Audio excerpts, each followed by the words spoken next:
ও আওয়ামী লীগের বাবারা, বিএনপির বাবারা, শত্রু মনে করিও না। তোমার আমার শত্রু না, আমিও তোমার শত্রু না।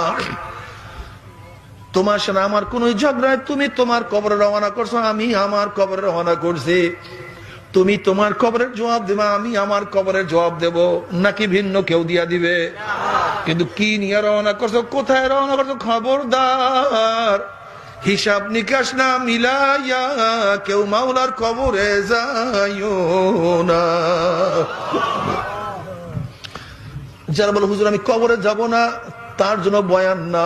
যে বলে কবরে কোনো আমার আযাব হবে না, আমার কোনো কথা জিজ্ঞাসিত হব না, তার কাছে এই বয়ান না। তোমার তো ঈমানই নাই, তোমার কাছে আমি কি বয়ান করব?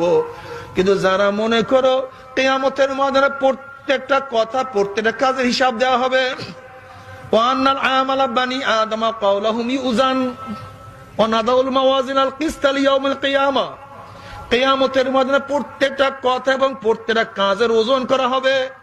প্রত্যেকটা কথা, প্রত্যেকটা কাজের ওজন করা হবে। আমি তাদের কাছে বলবো খবরদার হিসাব নিকাশ না মিলাইয়া কেউ মাওলার কবরে যাইও না। দেখো তোমার নামাজ পড়ার সংখ্যা বেশি, নামাজ কাজার সংখ্যা বেশি। দেখো রোজার সংখ্যা বেশি, রোজা কাজার সংখ্যা বেশি। দেখো টুপি রাখার বয়স বেশি না টুপি ছাড়ার বয়স বেশি।